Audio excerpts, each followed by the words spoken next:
Assalamualaikum warahmatullahi wabarakatuh. Alhamdulillahirabbil alamin. Innalillahi wa inna ilaihi rajiun. Bapak Ibu sekalian, ketika pertama kali saya mendapatkan berita bahwa saya harus menerima amanah sebagai salah satu pembantu Bapak Presiden dan Bapak Wakil Presiden di kabinet ini sebagai Menteri Agama, tentu yang saya rasakan adalah kaget. Karena dalam mimpi yang paling liar saya tidak pernah membayangkan menjadi Menteri Agama. Tetapi apapun tugas amanah yang sudah diberikan ini, saya sudah bertekad untuk mewakafkan seluruh hidup dan apa yang saya miliki untuk bangsa negara. Dan kebetulan sekarang mendapatkan kesempatan melalui Kementerian Agama, saya akan melakukan apa yang paling baik untuk bangsa dan negara ini. Yang berikutnya yang saya harus sampaikan adalah bahwa setelah nanti resmi menjadi Menteri Agama, yang pertama ingin saya lakukan adalah bagaimana menjadikan agama itu sebagai inspirasi, bukan aspirasi.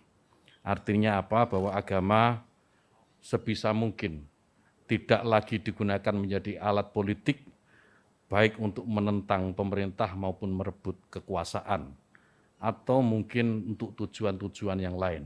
Agama biar menjadi inspirasi dan biarkan agama itu membawa nilai-nilai kebaikan, nilai-nilai kedamaian dalam kehidupan berbangsa dan bernegara. Kemudian yang kedua tentu tugas yang tidak mudah, yaitu bagaimana bisa meningkatkan yang pertama adalah ukhuwah Islamiyah. Kenapa ukhuwah Islamiyah? Karena kita tahu bahwa mayoritas warga negara ini adalah pemeluk agama Islam. Maka negara ini akan damai, negara ini akan tentram jika sesama Muslim, sesama umat Islam ini memiliki ukhuwah atau persatuan di antara mereka. Yang kedua, meningkatkan ukhuwah watoniyah atau persaudaraan sesama warga bangsa. Kenapa ini penting? Karena kita tahu bahwa Indonesia ini merdeka, Indonesia ini lepas dari jajahan kolonial, itu karena perjuangan oleh semua agama, bukan hanya Islam. Umat Muslim, kaum Kristiani, Hindu, Buddha, Konghucu, dan semua agama yang ada di Indonesia, pada waktu pergolakan kemerdekaan mereka terlibat. Sehingga maka penting ukhuwah watoniyah ini kemudian kita bangkitkan kembali agar tidak ada satu kelompok pun, tidak ada satu agama pun yang mengklaim merasa paling memiliki negara ini. Semua berhak memiliki negara ini. Kemudian yang ketiga, ukhuwah basyariah, persaudaraan atau persatuan sesama umat manusia. Saya sering mengutip dalam beberapa kesempatan apa yang disampaikan sahabat Nabi, sahabat Ali karamallahu wajhah, bahwa mereka yang tidak saudara dalam iman adalah saudara dalam kemanusiaan.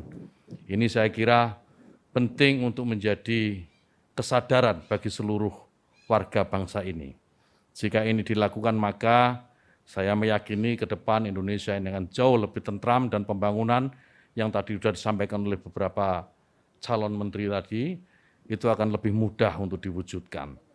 Kemudian yang ketiga yang tidak kalah penting adalah bagaimana bisa memajukan pendidikan agama di lingkungan Kementerian Agama. Pendidikan agama apapun, termasuk tentu di dalamnya adalah pondok pesantren. Bagaimana pondok pesantren bisa didorong mandiri dan pada akhirnya akan melahirkan kader-kader terbaik bangsa, kader-kader terbaik yang bisa memberikan sumbangsih terbaiknya untuk bangsa dan negara. Saya kira demikian. Yang terakhir, mohon doa restu Bapak Ibu sekalian dan seluruh rakyat Indonesia agar amanah ini bisa saya laksanakan dengan sebaik-baiknya, istiqomah dalam kebaikan dan tentu saja membawa kemajuan bagi bangsa dan negara. Allahul muwaffiq ila aqwamit thoriq. Wassalamualaikum warahmatullahi wabarakatuh.